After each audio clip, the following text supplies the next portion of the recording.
Hey friends, Shay here. So we are here to open up the first vlog of 2024, at least the regular old reading vlog. It's technically New Year's Eve right now, but if you paid attention on my Instagram, I did call my 2023 reading a little bit early. So while my car defrosts, let's talk about what I've already read for 2024. So my first official read for 2024 was Love at First Psych by Cara Stone. I had gotten this when it first came out, but my audiobook was being super glitchy at the time, and I couldn't figure out why. So I just kind of left it alone for a while, and so I decided I want to start 2024 off with a bang.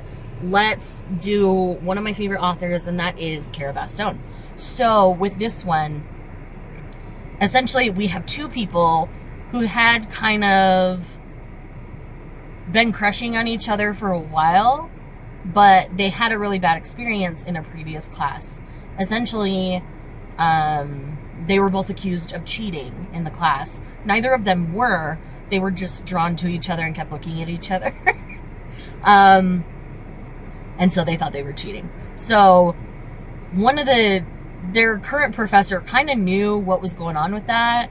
And so they purposely pitched them together for a class for a project in this class where it's all about love at first sight. And that's why it's called Love at First Psych. And so they're interviewing different couples on how they met, all that kind of stuff. And it was so much fun. The perfect way to start off 2024. It's a really great audio novel. It has like full sound effects and everything. And I loved it so much. Like, they're in a coffee shop, and so you hear all the coffee shop noises behind them. They're in an arcade, so you hear like the video game arcade noises behind them and some things like that. So it was so much fun. Would definitely recommend. I'm gonna give it like a solid 5 stars. If you aren't aware, I've adopted a 6-star system in 2024. So it's not a new favorite, but it's a solid win to start the year, so I will take it. Another solid 5, not quite a new favorite, is The Last of the Moon Girls by Barbara Davis. Now, I really loved The Echo of Old Books, which I read for the Goodreads project. I'll leave that video linked in the corner if you haven't watched it yet, where I read all the top 10 nominees. And this was just my favorite from the bunch, and so I decided to try another one that was on Kindle Unlimited from this author, and it was a huge win. Essentially, in this family, they are a family with somewhat quote-unquote witchy or paranormal type powers, in which our heroine, hers is all about scent and people's scents, and so she makes perfume for a living. She just found out that her grandmother had passed away, and she inherited Moon Farms, where she grew up. Her mom is MIA, not been a great mom ever, for a myriad of reasons, and you do learn her reasons throughout the book. It doesn't necessarily justify her behavior, but she really is trying to do right by our heroine. So just know that there is kind of an interesting / toxic family dynamic, so that may be something that you want to look out for with this one. And as she comes home, the boy next door, who's been in love with her for years, is also back home because his father passed away, and he inherited his property and is trying to make it work while running an architecture firm out of Boston because he's into renovating homes, like historical homes specifically. And so she comes home to sell off the farm because she's like, I'm the last of the Moon Girls, there will be no more. And it's about her rediscovering the reasons why she left and trying to solve the mystery associated with why she left, because there is a murder mystery element to this one as well. It was kind of a hodgepodge of a lot of different things, but it really worked for me, and I would recommend checking it out. Now, one thing with Barbara Davis to be aware of is her writing is very quiet and more about small moments than the big moments. So I really appreciate that about her writing. So if that's not your style, you're probably not going to like her. So if you're more of the action, adventure, fantasy person, you're not going to like it. But if you like a good slice of life kind of story, I think you're really going to jive with this one. The other one I read from her was historical, So this one was based in modern times, so it had a different flow and a different feel to it, but I was here for it. I'm going to talk about all the manga that I've read last. I did, finally, I've had an arc of this book forever, and I kept putting it off, and that is A River Enchanted by Rebecca Ross. Now, for me, this book was too long. This book was upwards of 500 pages, and I think it easily could have been closer to 3 and been more succinct and better edited, and it would have been a much more enjoyable book for me. Because the world wasn't overly complicated or anything, so I didn't understand why this book was so long, and the characters were just fine. I wasn't in love with or super attached to any of them, so that did make it a little bit hard for me. But again, this is like a solid 3. It was kind of a flop for me. I really wanted to love it. It makes me more nervous to read Divine Rivals now, because it was a writing style issue that I had with it, not a plot issue. So, I've heard Divine Rivals is much better for most people, so I'm still hopeful on that one. I feel like I finished something else too. Hold on, let me double check. Nope, haven't finished any other ones, but I am in the middle of 2. So the first one is Canadian Boyfriend by Jenny Holiday. I love Jenny Holiday. And Jenny Holiday decided to do a single-parent hockey romance. We are dealing a lot with grief and loss and quote-unquote betrayal due to misleading and misunderstanding a partner that had passed away. And so it was a really interesting, it's been really interesting so far. I'm really interested to see how this one wraps up. I did peek at some people's reviews just because I've read Jenny Holiday before. So I kind of wanted to see if people were saying different things about this one.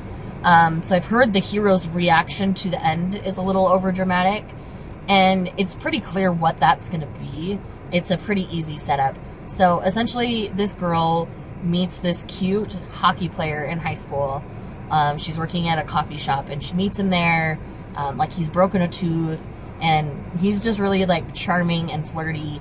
And so, to help her cope with the bad existence that is her life, she makes up this Canadian boyfriend based on the little bit she knew about this guy. And she kind of uses that as a coping mechanism through her life. And she was a ballerina, and then all these years later, it's him. And he's now a widow, or a widower, I think is the technical term. And his daughter is in her dance class. She's teaching tap at like a small studio. So there is obviously talk of the wife's death. There is also talk of disordered eating. So be aware of that going into this book. There are some heavy topics that we're facing. Where she was a ballerina, disordered eating kind of comes with the territory, sadly. Just because to stay a certain way, to look a certain way as a ballerina, disordered eating does end up happening. It's just sadly part of the culture, and I hate that. But yeah, so I'm in the middle of that one, and then I did move on to Pucking Wild by Emily Rath. This is Langley's book. I read Pucking Around in December with my friends, and I really enjoyed it. But I was drawn to Langley and Tess because they started to have a little bit of a dynamic in that book, and I'm like, I need their book, and this is their book. So I'm reading their book, thoroughly enjoying it thus far. I'm not very far in yet, but that's what I'm currently reading book-wise. So manga-wise, I have finished 3 volumes. I'm not going to talk about them here because I have a dedicated vlog. I'm doing another volume 1 vlog, so I will just list what they are, but I'm not going to talk about them in detail. So I've read We Started a Threesome, My Lovesick Life as a 90s Otaku, He's Expecting, and Past the Monster Meet My Lady. So those are the 4 volumes that I've read thus far for that vlog. So I'll just kind of casually mention them here, and then I will link the video once it's up in the corner. So that's where my 2024 reading is currently. I'm really happy with what I've been reading. I'll check in a day or 2 once I finish something else. Maybe you'll get some B-roll. I don't know. I'm not working a lot this next week, so I have a feeling it's going to be a lot of content, a lot of reading. It's all going to be good. So I need to now go to work, and I will chat with y'all too. Hi friends, so I am actually here to round out this video. So this is going to be obviously more wrap-up style, less vlog style. I did give you a little bit in the beginning, but I've been a really bad vlogger in this sense. I had several other vlogs I've worked on. One of them you've already seen, and that's the volume 1 vlog. I'll leave that linked in the corner if you haven't seen it yet. I'm really happy with how that turned out. I put a lot of effort into that on the back end, so I hope you guys enjoy the changes that I made for those kinds of videos in 2024. So let's talk about the 2 videos briefly that you're going to see in the next couple of days. So I did my next try 3, and I also did a rereading a manga series kind of video. That's all I'm going to say because I don't want to spoil things about it. Some of you may have heard if you've seen me on streams on other channels or, you know, have really been paying attention, you might know what's going on here. But I'm not going to spoil that for now. I have read 2 other volumes that I've not talked about in any of these videos, so I'm going to talk about those briefly. So first up, Ancient Magus Bride Volume 19. I left my copy downstairs and I am too tired and cannot be bothered to go grab it. So y'all know I love this series. This finishes out the kind of college school arc for us. And then I'm really excited for the setup for the new arc that you get a little teaser for right at the end. So I am very much looking forward to the future of the Ancient Magus Bride. I was afraid it might end after this arc. I'm so glad to hear it's going to continue. I love Kore Yamazaki, and I love this longer series from them as well. So obviously, I loved that. The other one I read is I finally got around to reading Volume 8 of Kakuryou Bed and Breakfast for Spirits. So this is a series that I have really loved and enjoyed and had a great time with. I do wish the volumes came out a little bit closer together, and they're pretty short when they do come out. So that's part of why it took me so long to get to this, because I'm like, I don't know when we're going to get the next volume, so I don't want to be sitting on it forever. So I'm glad I finally got around to reading this, and with where we're headed, it's going to be really interesting to see how the next part of the series goes. So again, very much looking forward to this. I've been tempted to like sit and dabble in the anime. I haven't yet at this point for fear of spoilers, but I'm pretty sure that it was like done and over before this was even made in Japan. So I doubt I'd be spoiled at this point. So I might go back and revisit that. So let's talk about the books. So first up, I did finish Canadian Boyfriend. Canadian Boyfriend is amazing. This was another like 4.5, 5-star situation for me. I have read 1 6-star. We'll talk about that in a minute. But Canadian Boyfriend is a story about a widowed man who his wife died in a car accident on the way to see him at a hockey match. And there's a lot of palpable grief in this particular book, despite its very cutesy cover. So do go into that aware of that. And then our female heroine is a former ballerina who had worked, like went to school for it. She was good, but she wasn't like as good as her mother, who had invested all her time and energy into her, wanted her to be. Obviously, there are some things within ballerina culture, like your size and how things fit on you and such, that people do certain things for. So that is present in the novel. So there is disordered eating talked about and being dealt with on page. So do know that going in. And then we have the palpable grief that the man is going through. And the man is also a single father. So he has a teenage daughter who attends ballet class with our heroine. And they're very attached. And so he actually asks her to come like help look after his daughter once he gets back into the hockey season. And so she ends up being like a live-in nanny situation, and it's their romance. And there's a lot to unpack with this book. But I think Jenny Holiday does it in a way that's absolutely beautiful and is something that a lot of people can relate to situations they might not normally with the way it's presented. So I really appreciate everything Jenny is doing with this book. Anytime I read a Jenny Holiday book, it's a good time. So do know that. I love Jenny Holiday, and this book did not disappoint. There isn't as much hockey in it as some people might want.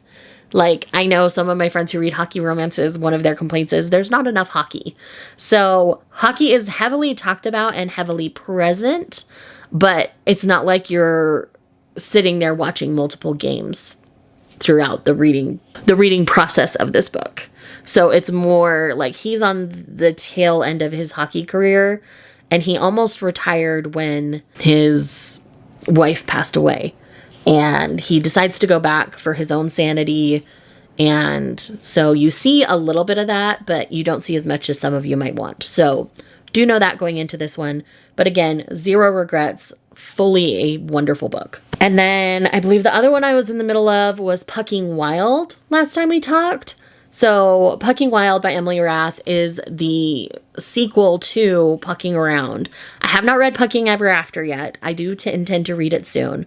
But in Pucking Wild, we are following two characters that I fell in love with in the first book. So we have Tess and we have Langley. Langley is truly just the golden retriever man. Like, he very much is. When he meets Tess, he is like, oh, this woman is sexy. She is hot, but she is smart and she is out of my league. And he knows that right up. And we see this interaction with Langley and Tess right at the beginning, and it technically takes place during Pucking Around. Tess is technically still married at this point. The man she is married to is a manipulative son of a bee, and I hate him. Reminds me too much of my ex-husband, we'll just put it that way. And that was not great, not bueno. But she finally puts down her foot and says, stop dragging this out, just give me a divorce. It's, he's cheating on her constantly. That's not something my ex did, but he's constantly cheating on her, and with like all of his secretaries, because he has multiple, because he's a lawyer. I've tried for 3 years to try to make this work, and you are putting in less effort than I am. Like, I'm done. Like, no more. We're okay. And because he's throwing it all in her face again and trying to get her to lose her job because he sees her dancing with Langley at the wedding of our polyamorous couple. Our what would you call that? Our quad, I guess. But from the group in Pucking Around at their wedding, there's photos taken of her dancing with Langley, and obviously they're both into it. And since he has pictures of that, he's trying to throw it under the bus for, like, cheating on him. And she's like, excuse you? You have a right to do this? Anyways, so because he is the son of the owner of this particular firm, he gets away with murder, essentially. And so she goes back down to Florida where Rachel and the guys are, and Langley is, and she ends up in a living situation with Langley unintentionally because Langley gets injured, and so he stays at Ilmari's house because he can't do stairs and his place has lots of stairs. And Tess was staying there to give the newlyweds some space. So they end up pseudo living together and taking care of each other, and it develops into more. And it's a great time. If you liked Pucking Around, you'll probably like Pucking Wild. I really enjoyed the dynamic between Tess and Ryan. They really are an amazing couple. And I'm excited to get into Pucking Ever After now and to see the other little things that were happening during all of this. So definitely had a good time there. So let's talk about the other things that I've read. I've got my little Canva list at the same time to make sure I don't miss anything. So the next thing that I'm going to talk about is Emily Wilde's Encyclopedia of Fairies. Or not Encyclopedia of Fairies, it's Map of the Otherlands. So this is the sequel to Encyclopedia of Fairies. And I think you'll like it just about as much as the original. So depending on your enjoyment level of the first one, I think that will determine your enjoyment level of the second one. For the most part, for me, I did enjoy it a little bit more because it was a little more romance forward than the previous book. And Wendell, or whatever pretentious name he has, he was a little less insufferable in this one for me. So I ended up really my enjoyment went from like a 3.5 to a 4 on this one. So I do think Map of the Otherlands develops the relationship a little bit better. And so I appreciated that. And of course, the journey's fun. Again, depending on your enjoyment of the first one, that will determine your enjoyment level of the second one. So I think if you didn't like number 1 at all, I don't think you'll enjoy number 2. I don't think it's adding a ton. This is definitely a more cozy slice of life kind of situation. So your mileage will vary on this one. For me, it did go up a tiny bit, but again, that's because it was a little more romance forward. So I ended up really enjoying that for the most part. Okay, the next one I'm going to talk about here I did as a tandem read, and that is Shipwrecked by Olivia Dade. This is not my only copy. I do have the Not Safe for Work copy, so I'll just insert a picture briefly there. But in Shipwrecked, we're following these 2 actors who have a crazy meet cute where they meet in a sauna. She's in a tiny red bikini despite being big and curvy, and he is like, I am all about that woman. I want to eat her as a snack. And they hook up that night. And in the morning, she's gone, she's cold, that situation. They both end up at an audition together for like the role of his lifetime. He's always been kind of like the B actor in the scene, and this is his chance to take a leading role. And she is assigned as his like scene partner, and she's only done theater at this point. She's not done TV or movies or anything like that. So because he's still feeling salty about how she left, things outside of when they're doing the screen test don't go so well. They say some pretty hurtful things to one another, and there's a reason for that, and you do get the reason later in the novel, and he really does slowly work his way to forgiving her and explaining things. So basically, they are left in a different filming set area than the rest of the cast for this particular TV show, for the Gods of whatever it was, for the other 2 books. So they're kind of isolated and kind of create their own little nuclear family. She is foul-mouthed Swede, and I just love her. And he wants to be with her, but he's so focused on work. The idea of dating a co-star is just something that he can't do. And so even though they're both wildly attracted to one another, they agree to just be friends.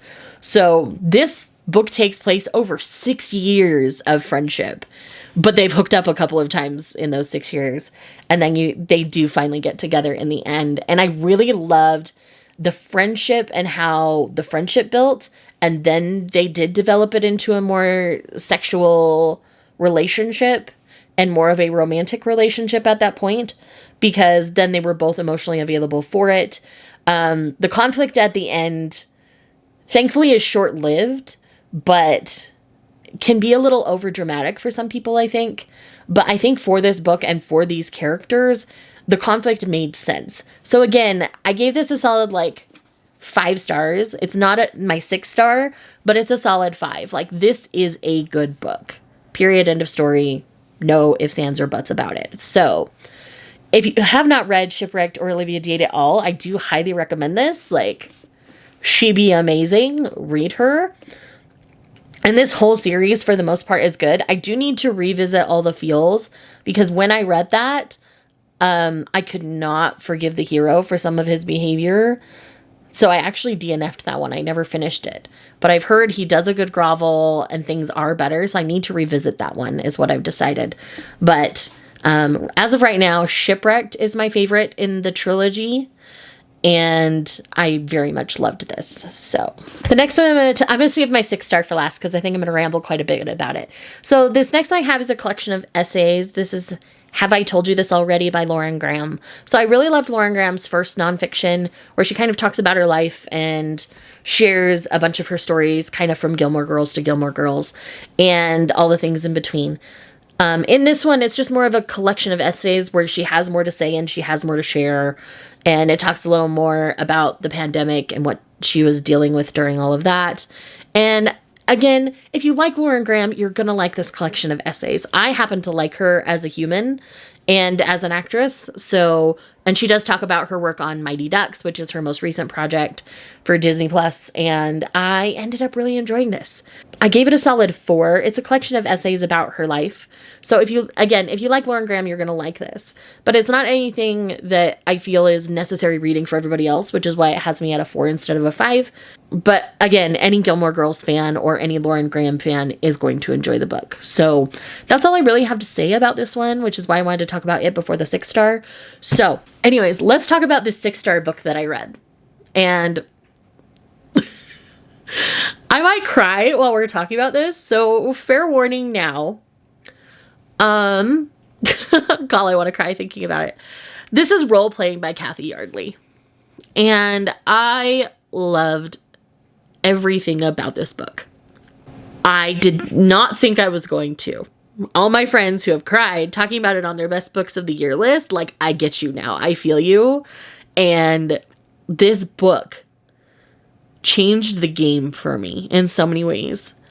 One, the fact that we have a 48-year-old heroine and a 50-year-old hero, golden. Love that. Love having older hero and heroine. Their conflicts are mostly external. It's not really internal. It's really quite external for the two of them. The way that they will be there for one another is amazing. But they also respect each other's decisions. And that is something that is part of being in an adult relationship that you don't see in a lot of romance books. So let's talk a little bit about this. So this role playing refers to like the RPG game that they play, not sexual role play. So I'm going to caveat that right here. This is not the steamiest of steamy books.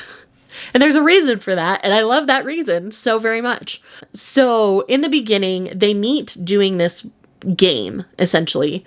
So considering everybody else in the gaming group, she assumes that our hero is like 20, maybe at best, and just kind of the mature leader of the group. And she comes in with a name like Bogwitch, and she was referred to the group by Aiden, our hero, who's 50's grandmother, or by his mother, who's, you know, obviously grandmother age. So he assumes she's like 80 and geriatric. And I love this because they just start talking to each other and becoming friends. And then they meet in real life and they're like, oh, you are not who I thought you were. Hello, I like the look of you. The other thing this book has going for it is we have a grumpy heroine. But she's not grumpy in the way you think she would be. She is just so settled into her life that she could not give two craps about any other human and what they think of her. It's like she has already been through much. She bent over backwards trying to make her marriage work. But they ended up divorced because he is a toxic piece of trash. Toxic piece of trash. He is on page for not very long at all, but he is a toxic piece of trash and I hate him. Like, pure unadulterated hate. Like, I hate this man for what he did to her. And he basically accused her of being too soft on their child and of being a horrible wife and all sorts of gaslighting awful things. I hate him. Anyways, back to the people I love. So she is also a single mom at this point, and she is such a good mom to her kid. He just went off to college, and he, you know, is trying to still protect his mom in a lot of ways. So even though he's a little more extroverted than he led on to her, like, he still calls her all the time. He's worried about her and is just he's so good to her, and she's so good to him. She tries to give him space, and they have this thing where they need to make friends because she's bad at making friends. So she does try. She goes outside of her circle and tries to get along with the local moms in this small town. And she's like, these are not my people. And I relate to that so deeply. Like, this book is a love letter to introverts. And I love it. The big thing I love about this book is the way that she is ready to throw hands for him at any point. So the first moment you really know this about her is when he's explaining his sexuality. So he is bi and demi. He learns more that he's demi through talking with the heroine, but clearly he's been demi forever. He was previously engaged, and the woman he was engaged to is now married to his brother. So there's a lot of family drama and conflict. And the whole reason why they broke up is because she's biphobic. Let's be real. That's the reason why they broke up. I'm not going to give you more of the details than that, but that's why they broke up, essentially. So first off, he explains that he's demi. He's only been in a couple of relationships. It's not just sexual for him, and, you know, basically explains that he's demi without saying he's demi. And she validates his feelings. She sits there and says, there is nothing wrong with you for feeling this way. This is perfectly normal. It's called being demisexual, and they talk about it, and it's amazing. And that whole conversation makes me cry every time I think about it. This is a beautiful conversation about grown people figuring out their queerness. And being someone who came into their queerness later in their adulthood, I cried.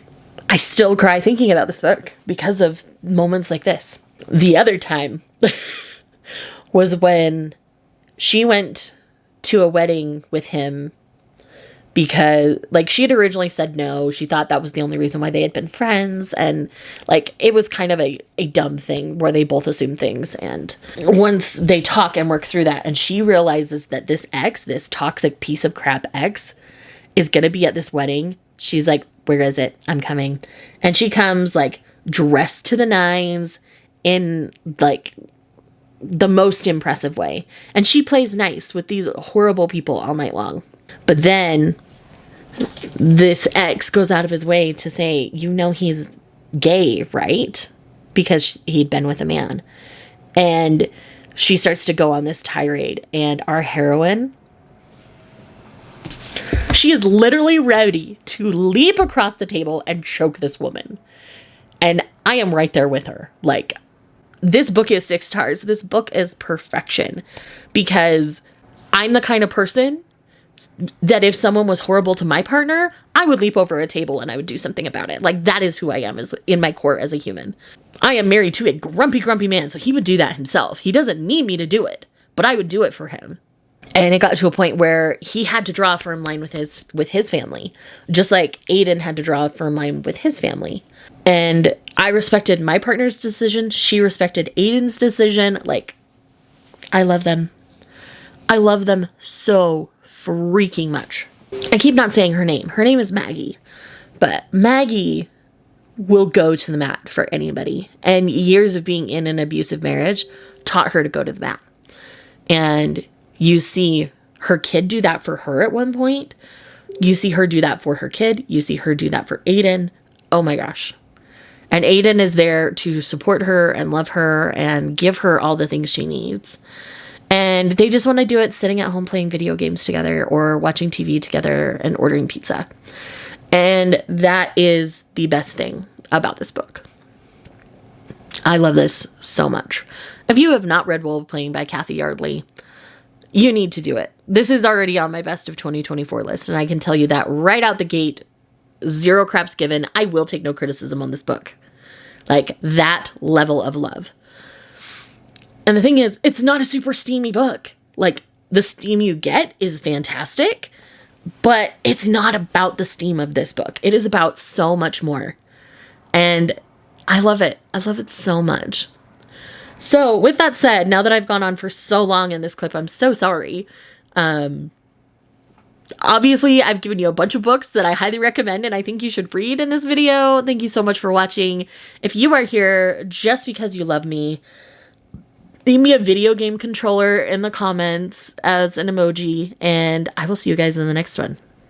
Bye.